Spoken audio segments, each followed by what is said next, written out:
Welcome to Maria's podcast. Welcome, listeners, whoever you are.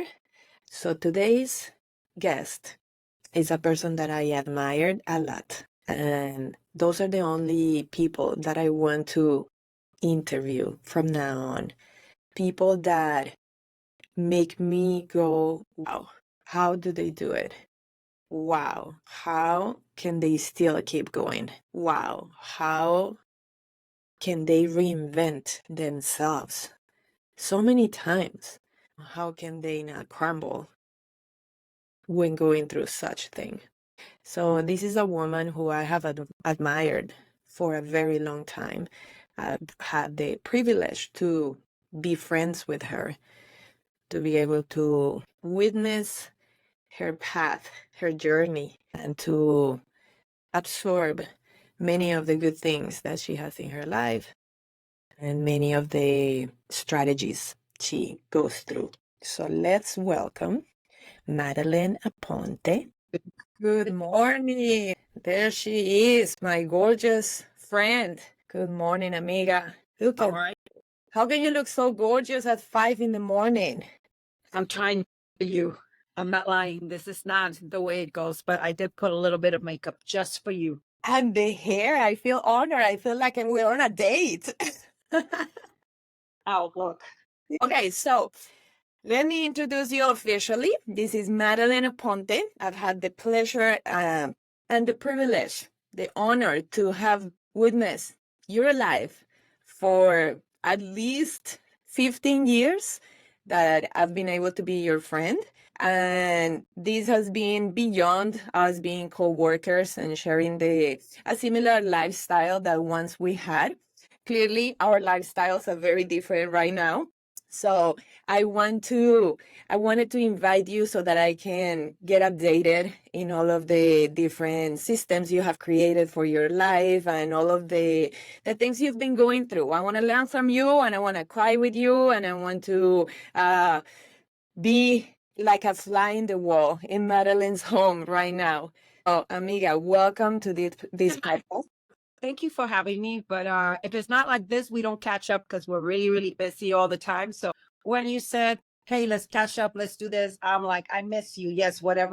I'm there. So how are you, my friend? Very good. I'm very happy to have you here. So, first question, I want to know, what time do you wake up every day? I wake up probably around 5:30 in the morning every day. And then what do you do? What's the first thing you do? First thing I do is I put my clothes on. I eat, actually. I have my cafe because I can go without cafe, but I wake up hungry every single morning. And what do you eat? I eat my breakfast, my eggs, my oatmeal, whatever I need to eat. I'm hungry every single morning. I'm not one of those people that like, no, I'll do a bunch of things. No, I eat. And then I get ready and then I go do my first, depending on where I am in my life and training, I go do my first workout. Before Wait, listen. You eat and it doesn't slow you down. It gives you energy. it gives me energy. Yep. But what if you eat but you don't drink coffee? Would you have the same amount of energy? No. Okay, so that's a key thing to know. Coffee goes with food, so it doesn't slow you down. And listen, do you go to the bathroom to do number 2 as soon as you eat, or before you eat, as soon as you wake up, or how soon does your bowel movement start working? It actually right right in the middle of my workout if I'm doing cardio that day. So when I'm finishing up, straight to the bathroom. Okay, is it constant? Is it like every day? You've never had issue? Never have an issue. It's probably it's twice a day. Okay. Around 7:30 in the morning, and then whenever nature calls during the day.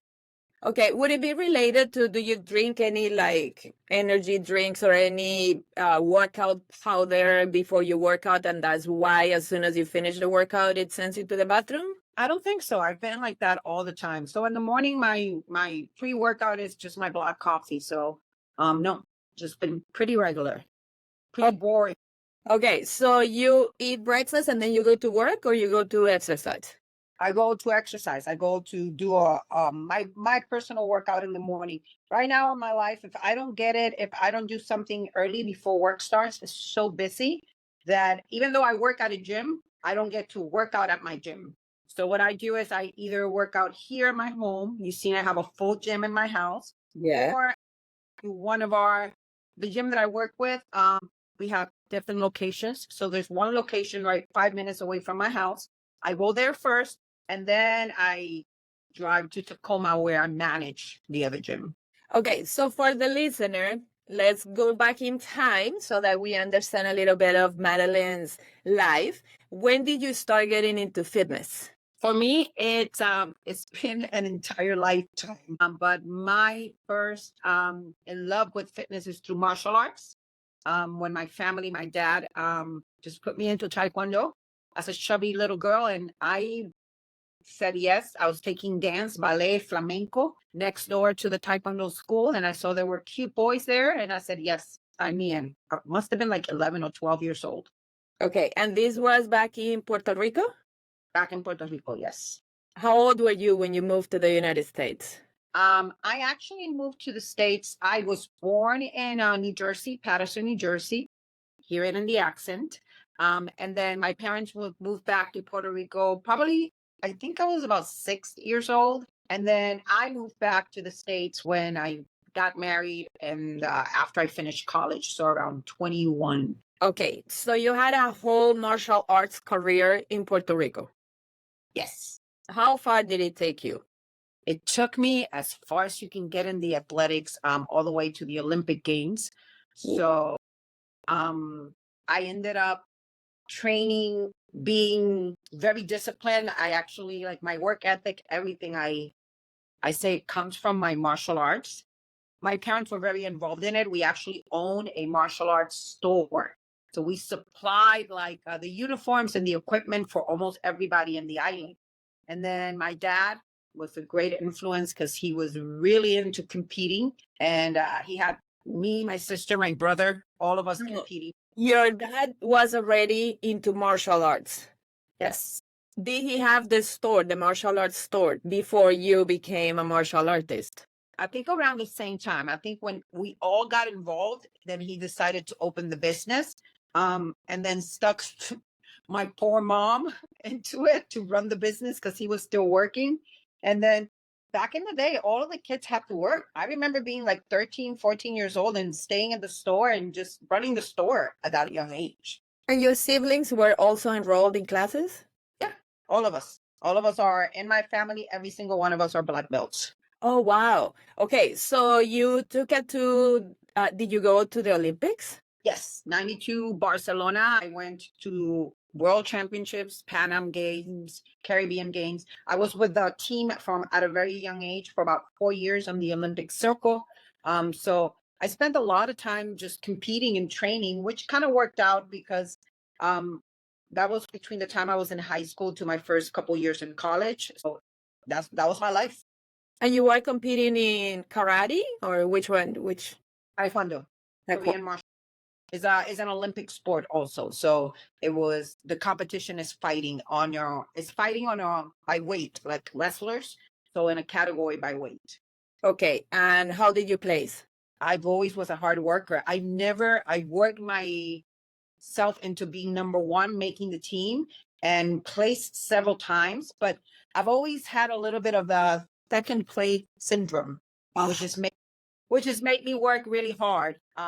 For the listener, can you please explain what is the second place, the silver medalist syndrome? You know what? I call it the first loser. And people say, don't bring yourself down. I'm like, I'm not bringing myself down, but it is what it is. A lot of people wait the first time, and that's never been my story. It's been work really hard, look back, what can you do better, and go back and then earn really, really your first place. So I've never been that person that got the first place the first time. So it's absolutely true that the happiest of them all is the bronze medalist, because they can't believe it. They're like, yes, I made it to the podium. And they don't have to compare themselves, and they don't have to feel the pleasure of the gold medalist, because the gold medalist doesn't even enjoy it. They already have the pressure to maintain that place. So it's only the third place that it's the happiest. That's the one I'm aiming for in life now. I want to be a bronze medalist from now on. That's actually best. I remember in the World Championships, getting the bronze medal. And I mean, I fought like 7 times. And I remember being so proud just standing there, going like, man, I'm the first one from Puerto Rico that's win this medal. So I'm going to stand here very, very proud. So that was one of my proudest moments. Okay, so when and why did you stop martial arts? Or did you ever stop? I never completely stopped being a martial artist because I've always practiced. But in the culture, also, when you're so involved, once I moved to the States, it was hard to find like a school, like a new home, because it's like a family, right? Um, so even though I would go practice with certain, in karate terms, dojos, but in Korean terms, it's not. I would go different places, and then I'm married to a military guy, also moving from place to place. It was hard to find like a home for martial arts. So what I did is I just continue my own practice. And honestly, too, once I became a mom, it was different because fighting like full, like all in it, um, it just didn't feel right to just put myself in that position once I became a mom. But I've always trained in the martial arts. So Okay, so quick story, you've been married for how long? 20 years. 28. 29, 20. I think it's going to be our 30th now. And obviously, you're the one who forgets the anniversary instead of your husband. 30 years. Okay, this year, 30 years. Okay, and how many kids do you have? I have three kids. How old are they now? They are 28, 25, and Daniel is about to, can you believe this? Because I know we have our kids play together. Daniel is about to turn 18. Wow. This year. Okay, so is it fair to say that if your oldest daughter is 28, that you got pregnant and that's why you guys decided to get married? No, it's not, because we've been married 30 years. She's 28. Okay, got it. So there was no chance because we got married and he left. Okay, So I stayed in Puerto Rico until I finished college, and then I moved with him to the States, and then we got pregnant. okay. And you mentioned that you guys, because he was in the military, you guys had to move to several different places. Can you quickly list the different places you lived? Oh, God, I'm familiar with that situation. I don't remember 30 years ago. Come on, you got good memory. We've been several times in Texas. My daughter was born in Colorado. So we lived in Colorado, Texas. And then most of our military career we spent in Hawaii. Okay. For how long did you live in Hawaii? In Paradise? And Paradise twice. So we moved there in 99 because Hector was born there, my second child. Moved away and then came back. So in all, I probably my kids were raised in Hawaii, which worked perfectly for us being from Puerto Rico. It felt like home. We loved it. So we spent about 15 years of our military career of the 26 years in Hawaii. Okay, so at some point throughout this very adventurous life, you encountered Zumba fitness and you ended up becoming a Zumba Education Specialist, which means being a master trainer for the company. And you did that for how long? That's for 14, well, I'm in 13, 14 years, somewhere around there. Okay, take me through the process of how you ended up being a ZES. I ended up being assessed. Same thing. You know what? I was working for another company doing the same job. And then once I moved to Hawaii, Doing what kind of job? being an education specialist, I used to work for Powder Blue Productions, which is Chalene Johnson, with all the turbo kick pile with my martial art background. So basically it was the same job as Zumba, just doing the workshops, being on the videos, but in a smaller scale. Okay, for the listener, can you quickly explain what does it entail to be a ZES? It entails a lot of work, but also they're the people responsible for training the instructors around the world. Okay.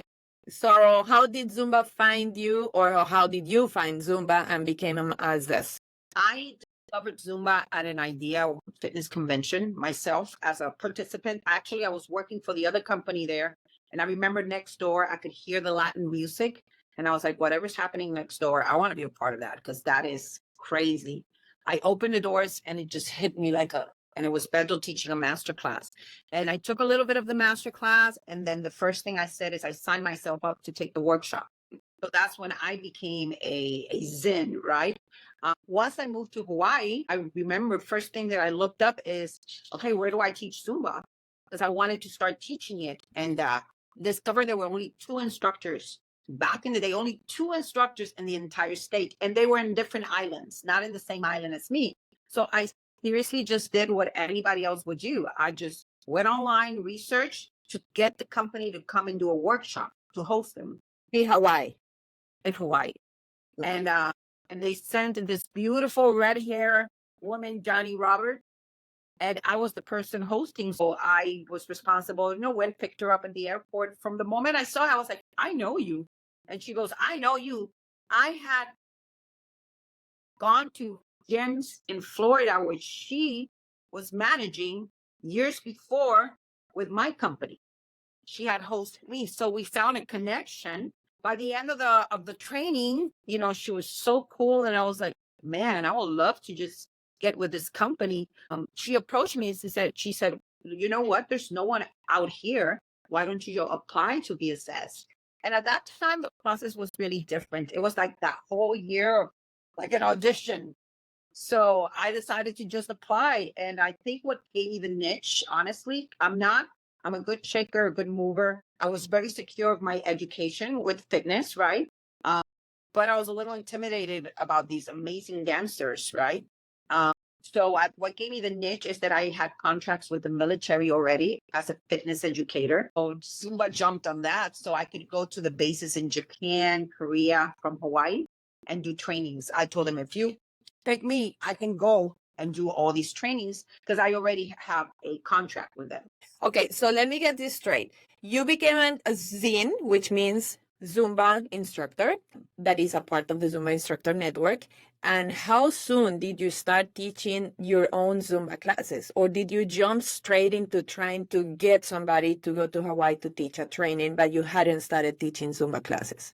I started teaching right away, but once we did the training, it just exploded in Hawaii.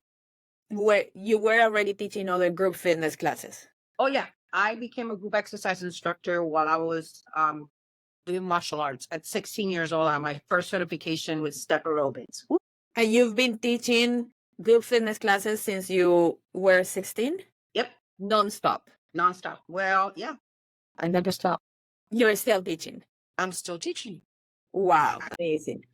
Gold chairs, Tony seated, and then I teach, conditioning classes, boot camps, all that cool stuff. Okay, so you were a ZES, Zumba Education Specialist, for 13, 14 years. Tell me the biggest thing that you are the most grateful about out of all those years.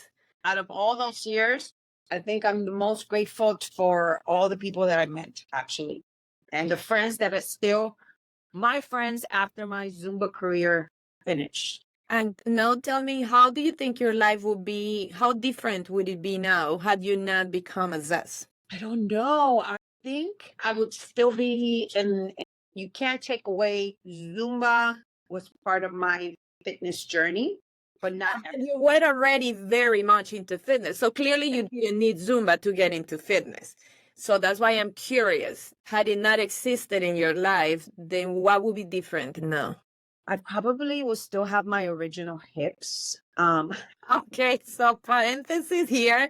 What do you mean? Didn't change a thing. And, I put my body through a lot as an athlete, but you know what? And you know this because you're still doing the job and we have many conversations about longevity, right? As friends and as we aged and grayed. But that was a lot of dancing.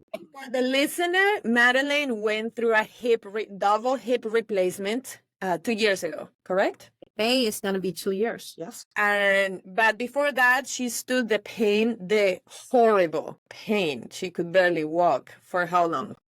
Probably the worst. I mean, a whole year of chronic pain. But the last 6 months before my surgery was when I was completely impaired and had no ability to walk or dance or do anything. So. And clearly this was a progressive thing. So when was the last time you started noticing that there was something going on in your hips, and for how many years later you ended up having this surgery? Probably in my mid 40s, I noticed. I mean, as Are you now? I am 51.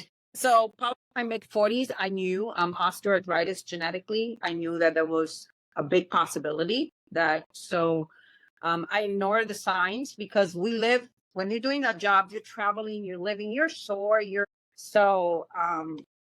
I probably pushed it a little bit, thinking, I mean, it's something else until I took the x-rays and there was no doubt that I had no cartilage left on both of my hips.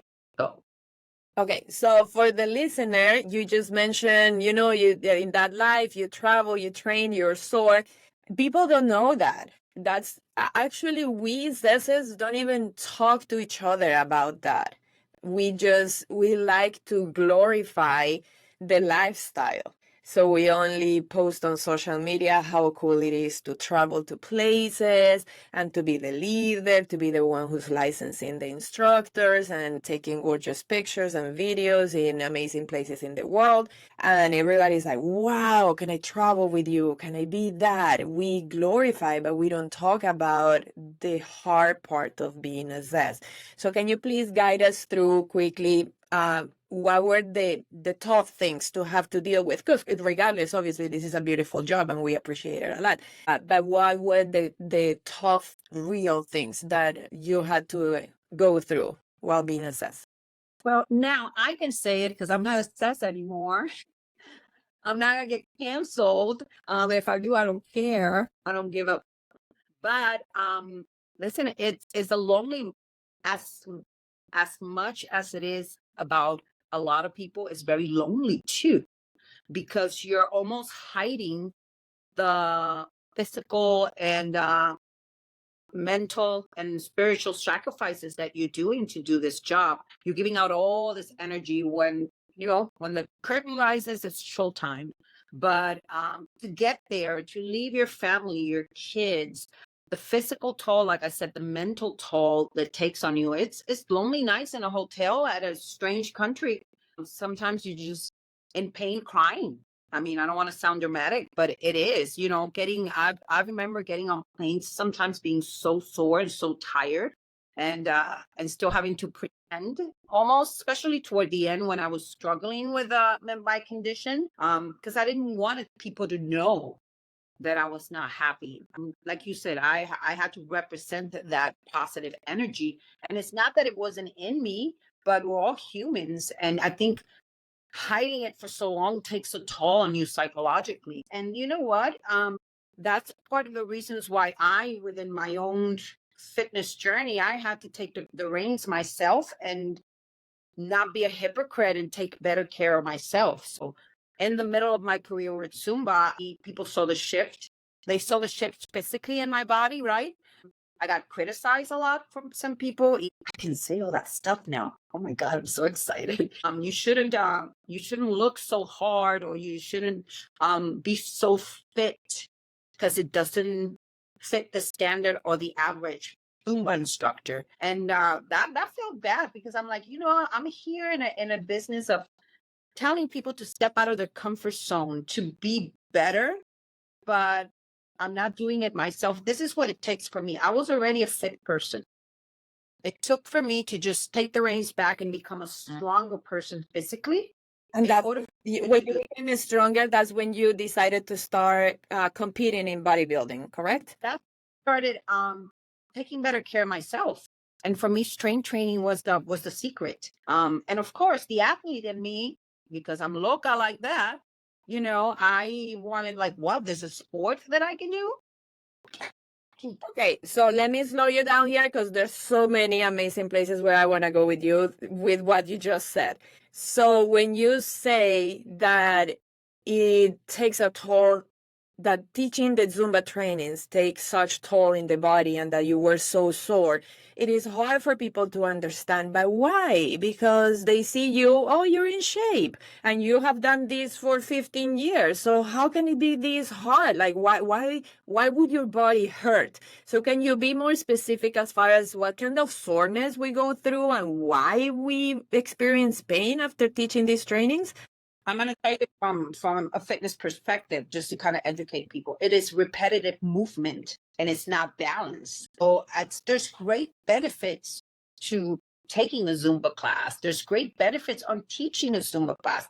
But like anything, if you do too much of it and don't balance it with other things, not taking the time to stretch, not taking the time to eat properly, not taking the time to strength train, and just doing the same thing over and over and over, it's just you get burned out. Your body physically, it is the same movements. Another thing you mentioned is the curtain raises up and it's showtime, and people don't understand or can't imagine to the level in which we take that quote unquote is showtime.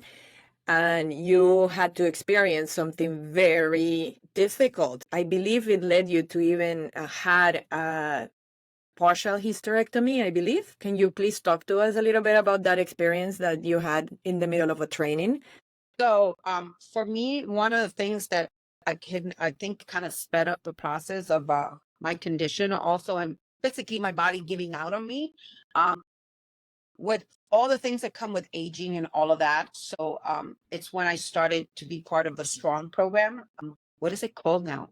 Strong Nation. Strong Nation. So I was very involved in that with the company. I was one of the people that first started that program, which was great because with my martial art background, and I was not aware and not doing my checkups or anything like that, and I had a tumor in my cervix. It was pretty large, and in the middle of the training, it just bursted. I mean, like I literally jumped and bursted, and I had to take like literally collapse right there. So And you didn't know that you had a tumor? I didn't know I had the stage 2 cancer. I had no idea. So you took a jump and all of a sudden you started bleeding. Bleeding and the pain. Like I thought I broke myself inside. Yeah. How did you handle it, and how did you first notice the blood? Were you wearing some, because I know in a Strong Nation you guys wear black all the time. So you know what? That's the insane part is that I stood up, I went to the restroom, I said something happened, I cleaned myself up, and I went and finished that freaking training. So you thought for how many more hours? Probably about 4 or 5 hours more. In extreme pain.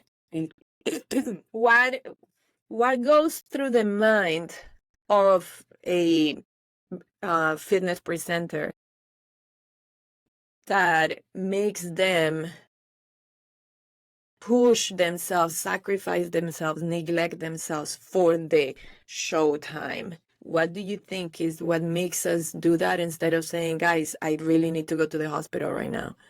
You know what? That's a great question, because that's one thing that I always thought, is it me? Is it this competitive, brain? Is it this discipline? Is it this not that healthy mentality? But then when I met a lot of the people that do the same job, literally like you, I'm like, no, they're all crazy like me. There's something that we have in common.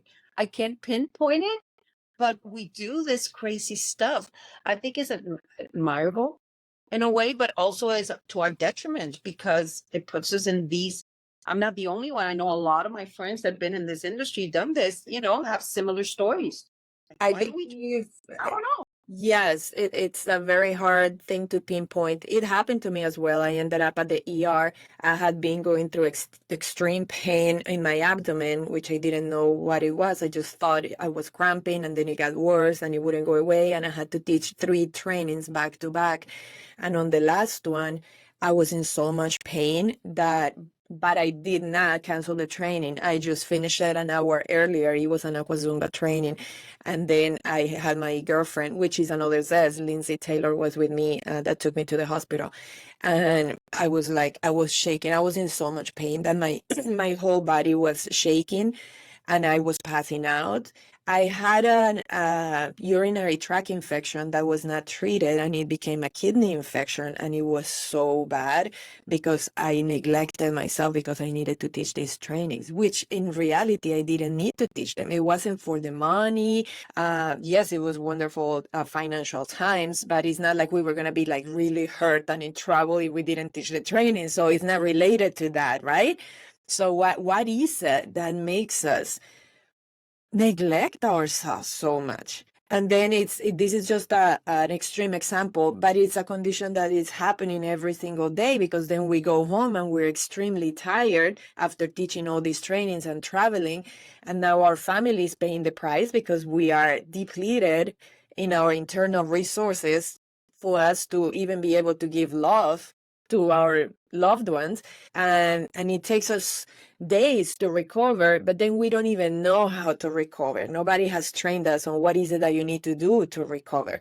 So can you share with us what would be the things, because I know this was also experimental for you and it took years, and that's the process in which you discovered that you could compete as you were pushing yourself to strengthen your body to be in better condition for these trainings. But very quickly, what have you realized that would be the best things for a person that has our kind of job in which we teach trainings that are 8 to 10 hours long, back to back, 2 to 3 trainings in a row, then getting on airplanes and not being able to eat correctly? So when this person goes back home, what would be the things that you would recommend them to be able to better take care of themselves? I think the big part, and I know we have this conversation as friends, whatever is it that you choose that works for you, but nutrition is a huge part of it. You know, how you fuel your body in order to perform. And then also to allow yourself mindfully taking time, you know, like disconnecting from that world and be very present with everything else. It's certainly for me, I paid the toll because my all of my children are already adults. But I do look back and there's a lot of times that I should have just said, you know what, the paperwork can wait. The next booking can wait. I mean, I need to, like you said, I was always trying to be there and compensated, but was I really there? I think that's the main thing, you know, and I regret a lot of that. So because it would have made me a better mom, a better family, but also for me, it's that's what's gonna heal my soul. You know, like I love the time with my family, my friends. I love something that you posted a few years ago about going to a friend's birthday party. I always remember that Facebook post, and then going back again, and the kid is like almost blown up or something like that. And I think that's one of the reasons why we created these bonds. You know, no matter if we don't talk to each other for many years, we know that we're there for each other because we experience these things together and we don't judge each other because we know that we've been there. So I think that's the one thing. If someone has the opportunity, like if I can talk to the young people right now, that which I actually had not long ago, the amazing experience of helping the person that has my job with Zumba here. And I just felt like giving her a big hug and go like, "Ay, mamita, you know, please, you know, do these things. And if I can give you a little piece of advice, is that to be present, you know, with the ones that you love." That is hard to understand, especially, and we know it because we started this job when we were way younger. I've been doing this for 17 years. But it's hard for you to learn what being present really means because you are just so enamored by this job, by Look at all big with a big English word. yeah, I have improved a lot in my English. I am trying my best here. Not to switch to Spanish. So we enjoy so much the fact that we have so many people looking up to us, that we have fans, that we have followers that around the world. And now it's even worse because of social media. So people following us from all over the world. So we give up paying attention to ourselves because it's more important to be a somebody. We don't know how to be present because what's more important or what is feeding us constantly and giving us the motivation is to be a somebody and to be recognized and to be admired. And I believe that's the one thing that we need to start stopping and watching ourselves. Like, why am I so happy when I get this feeling?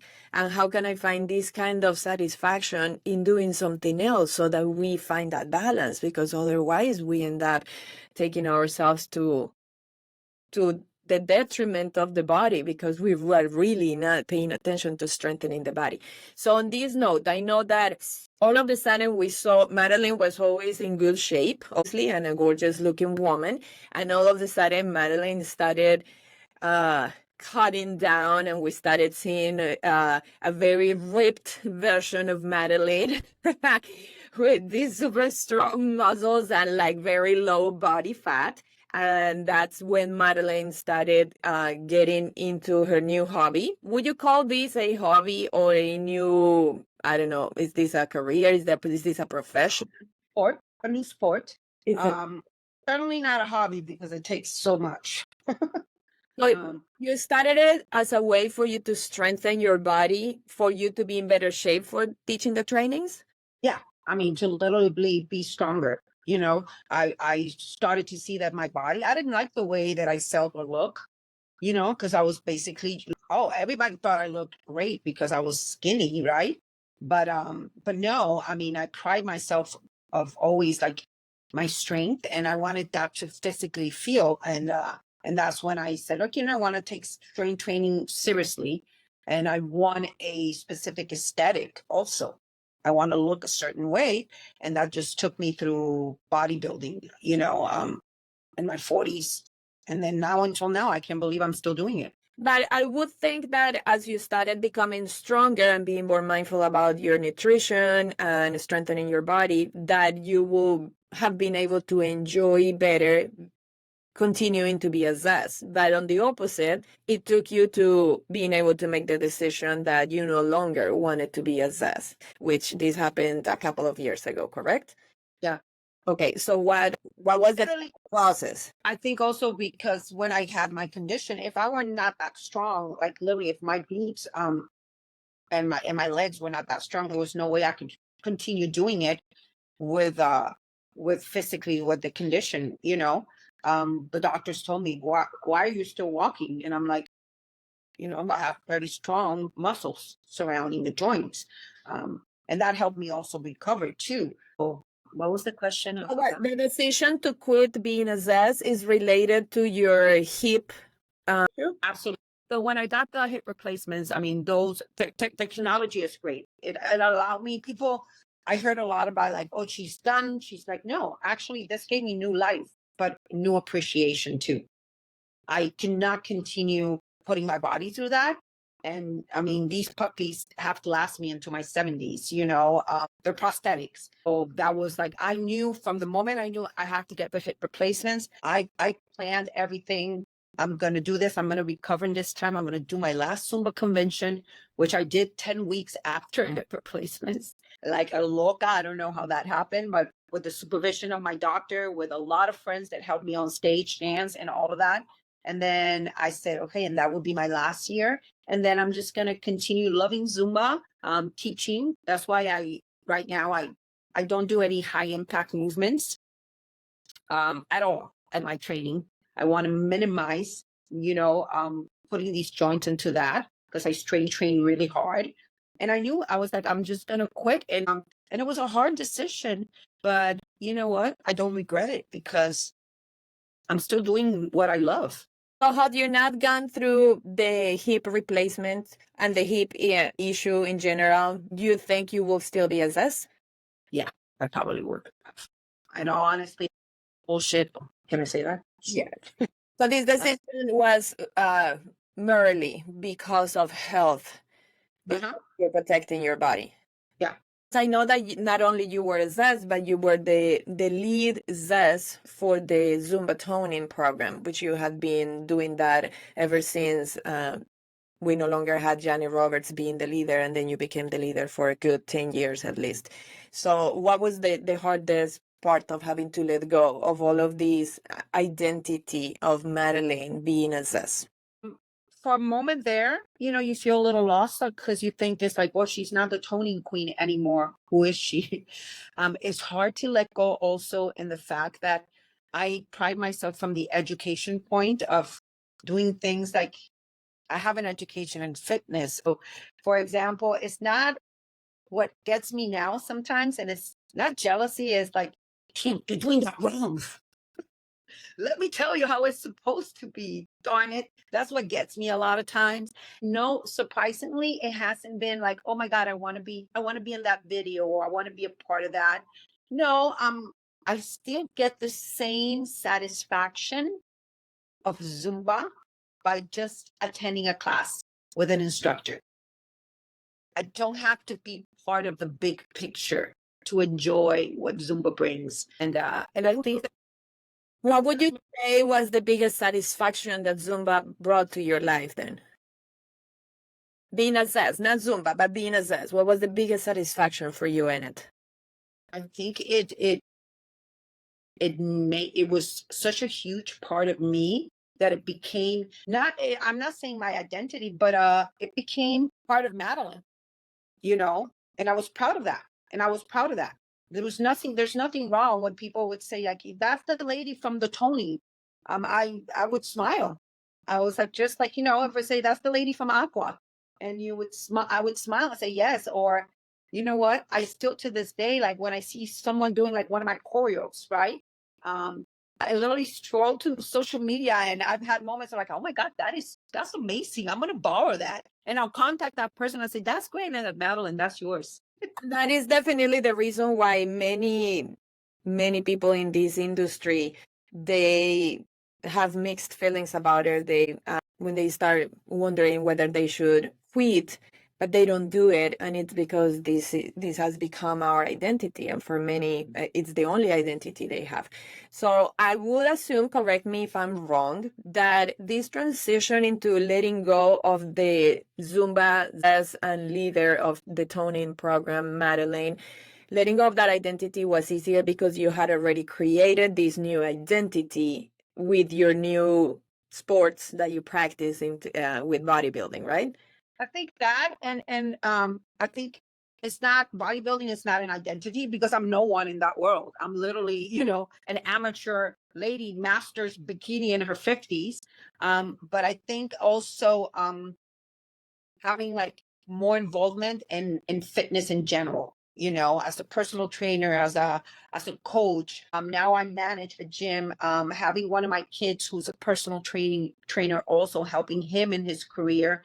I think and fitness in general, it's not only bodybuilding, because I really bodybuilding is people that know me, they kind of like, she does something, but I'm not, it's not that serious. Like, look at me, like I still like walk around my gym and someone would say like, she don't look like a bodybuilder, she's little. And I said, they don't know like different categories and all that. So it's not like I'm like nothing. Maybe this transition was easier because you had already rerouted into being the manager at fitness locations, and you were already coaching people one-on-one. You had already created your one-on-one coaching program. And maybe for you, this was all about coaching people instead of being the famous person in the Zoom, right? Okay. Look at you. Yes, that's actually very true. So let's move on to the new chapter in your life with your new hobby and sports of bodybuilding. You've been enjoying it a lot for how many years? Probably about 8 or 9 years on and off, right? With depending. So my first show was at 42, and I'm going to be 52 soon.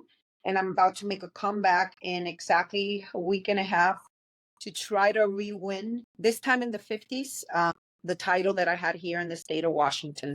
Wish me luck. Okay, so how many of these shows, can we call them competitions or they are just shows? They're competitions. Competitions, okay. How many of these competitions do you go through every year? It all depends. It depends on, because a prep and bodybuilding, let me teach you the lingo, my friend. A prep, it's anywhere from 16 to 24 weeks of like very intense training toward, and that's a lot of people don't understand that, what it takes. They think it's like, oh yeah, just get myself in shape. No, it's a whole nother level.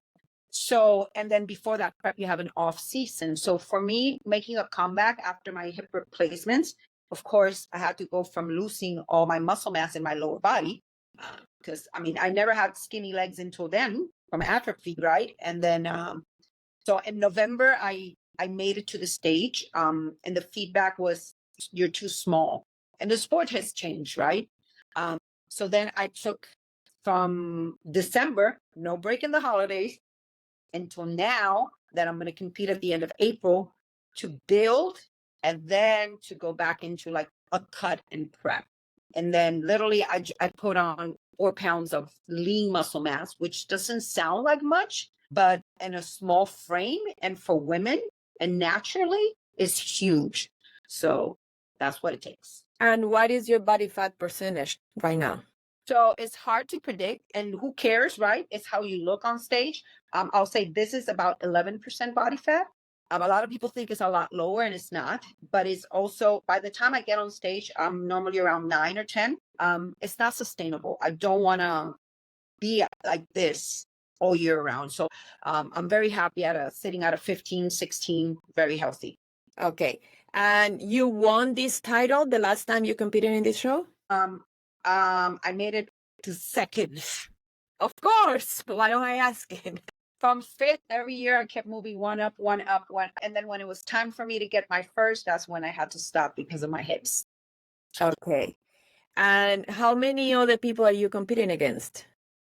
So I compete in master's divisions. So it's about age, right? But once you hit that age, like for example, I put myself in the 40s, 45, and 50s because I qualify for all of them. So you never know how many women are going to show up. The 40s is the biggest. Masters 40s. The year that I got second, they were probably 30 women in that category. Yes, and that's what I see most of the time when people are gonna turn 40. They're like, I either want to run a marathon or I want to go into bikini competition. That is happening a lot. By the time that you hit menopause and the 50s, there's less women. And so this year, I'm gonna look. I'm like, there has to be like 8 of us. Come on, I got a bigger chance. Yes. Okay. So guide us through what is your diet when you're prepping for competition. So I'm gonna give you the answer. I don't share everything because as a trainer, as a personal trainer, I know that what I do at what every and I get a lot like, no, I want to do what you do. And I don't want to sound conceited, but you know what? Sometimes I'm like, no, you don't. You don't have it in you. Because the amount of discipline. And when I say the amount of discipline is that I measure every single food that I put in my mouth. I do all my calories and my macros, and depending how my body changes, is changing. And that's what a coach does. I switch it, and then I hire someone else to look at me because as educated as I am, I still have, we're hard on ourselves. We get, we call it body dysmorphia, right? You don't see it yourself.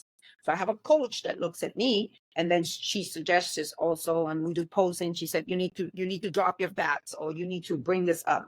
This time around, I have to really depend on that coach because I always like try to think it's like, I'm not enough. I'm not lean enough. And she just kept feeding me all the way. And now just a few days ago, and she goes like, well, cut all this. And I'm like, darn it. So yeah, when a lot of people think it's like super extreme, the last couple weeks, yes, it's very low in carbohydrates. But it's not like I don't know how some people do it because my brain is like, I don't even know how we're having this conversation right now. But yeah, you measure your water, every single thing. And I eat every 2.5 to 3 hours. I ramp my metabolism, and because for my size and the amount of skeletal muscle mass that I have has made me like my basal metabolic rate is always super high. But what is it that you eat every 2 hours? Protein?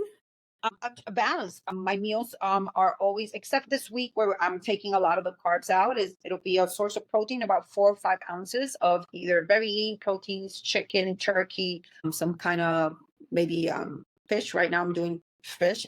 Always a vegetable with fiber in there, like broccoli, any greens in there. And then a source of carbohydrates for me, my preferred ones are either rice, because darn it, I'm Puerto Rican, I need rice. But it's just when people say, oh, you eat rice, but yes, a little bit.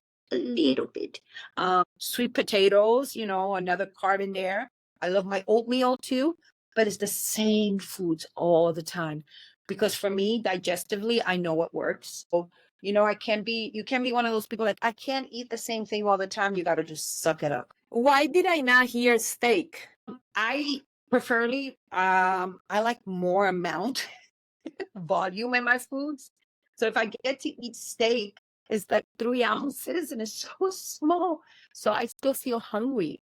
So in my meal plans, sometimes I'll put flank steak or something like that.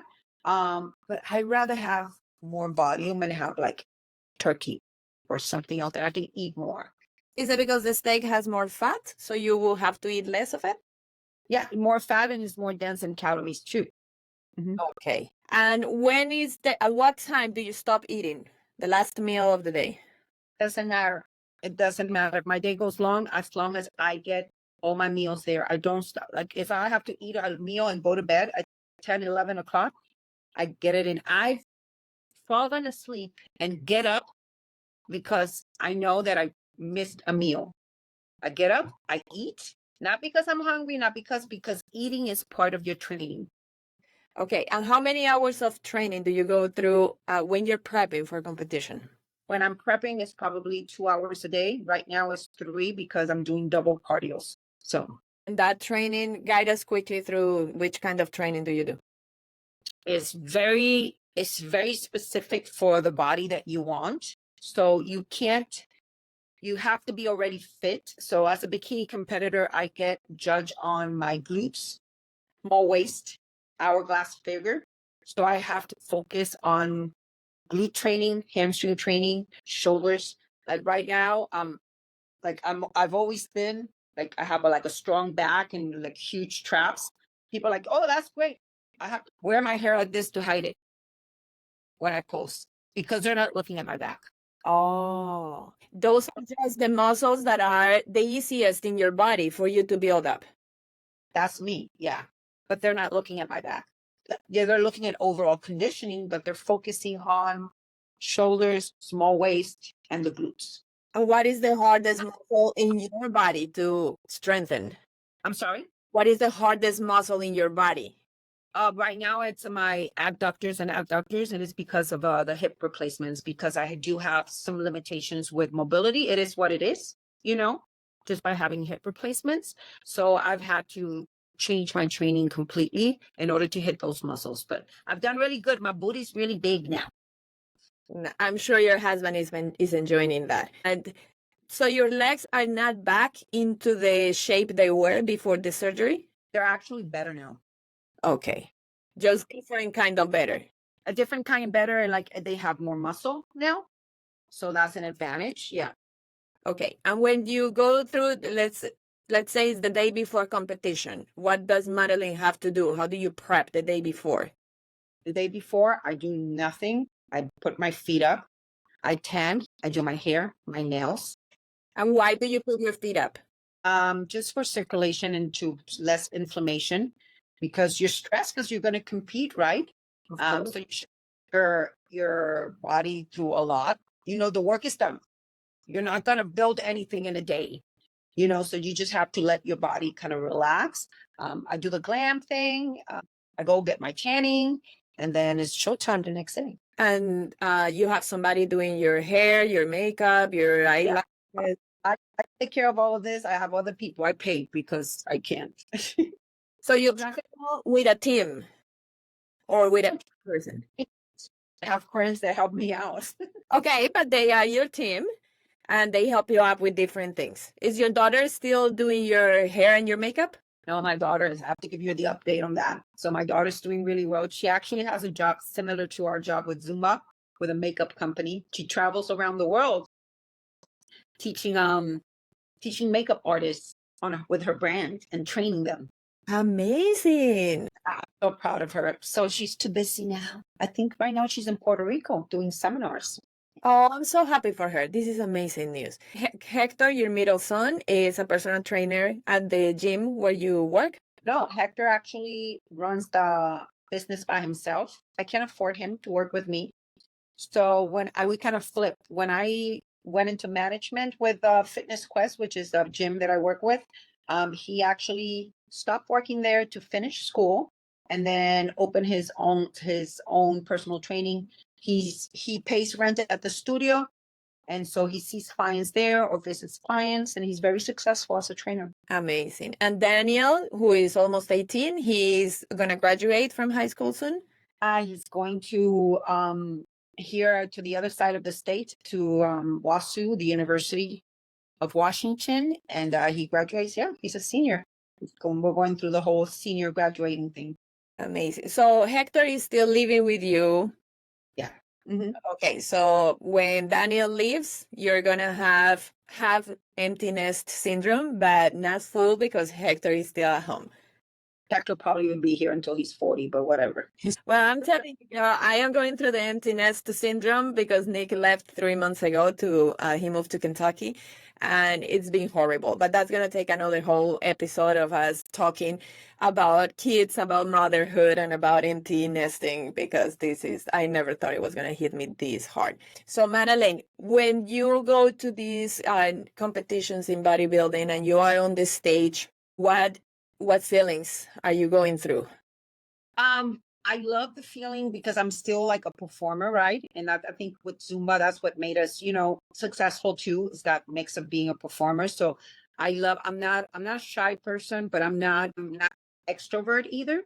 But when those lights are on and it's showtime, you better, like, I love that feeling of stepping up there and look at me, and I work really hard, and whoever's next to me, I'm taking you down. I love that. So, but that lasts about 5 minutes when you're up there and you're posing and you're cramping and all of that. And then, yes, because that was my next question. And as soon as you get off the stage, what is the feeling? The feeling is over. What can I do it again? So that's when you start prepping for the next competition, because you want to experience those few minutes.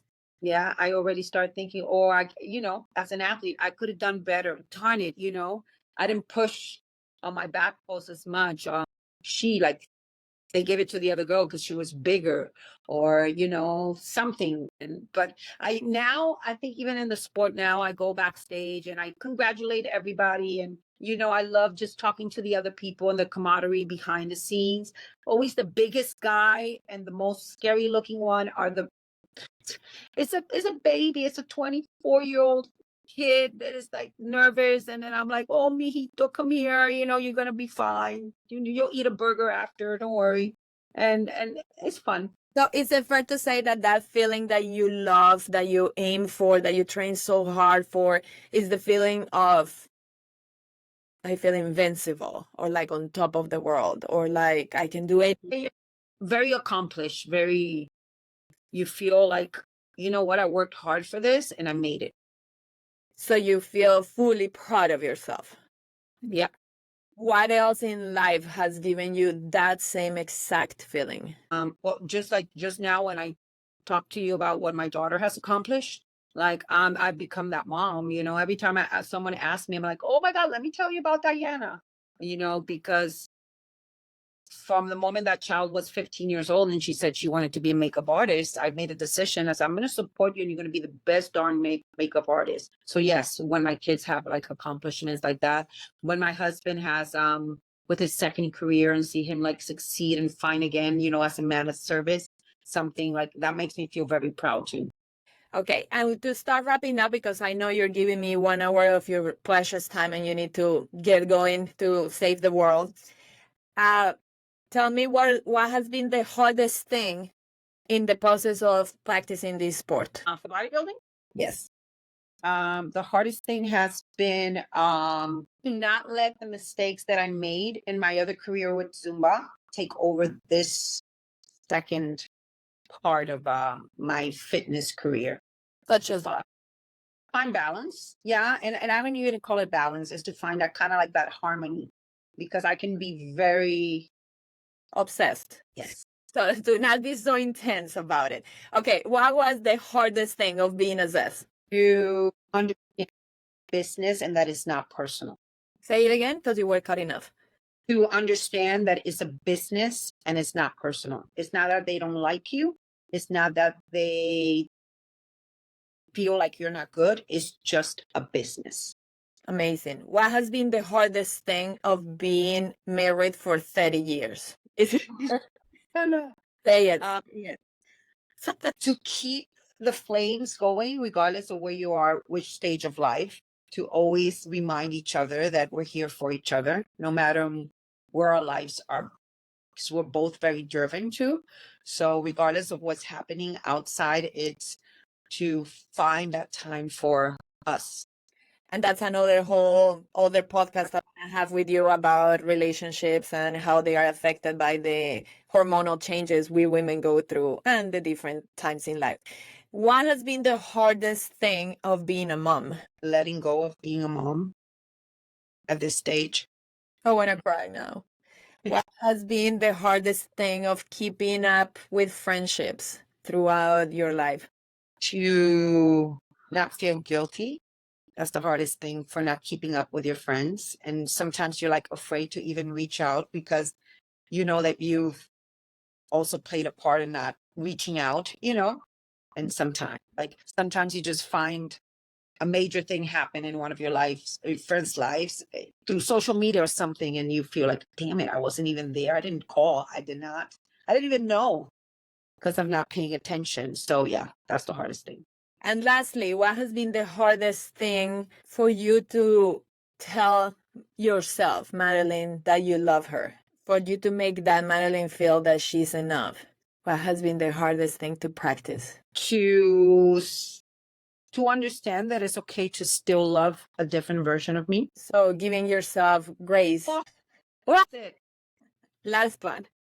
Madalene, thank you so much for your precious time. I know it's 6:30 in the morning for you and you're about to go and start your workout and saving lives and training people. I definitely want to have you more times to talk about many different things, because I just love how straight to the point you go with your answers and how we can absorb so much from you and in so many different areas. I love you, woman. I miss you. We have to get together again. That's not just that. Love you too. Thank you for giving me this opportunity. I hope this project, that I'm going to say this, like, I've always admired how you're always thinking about a new project. And I think this is going to be great for you. So I hope that it's very successful. And I can't wait to see you, my friend. Love you. Thank you. And there's no better person to get this project started than with you. So I appreciate you so much. Thank you. Bye. Bye.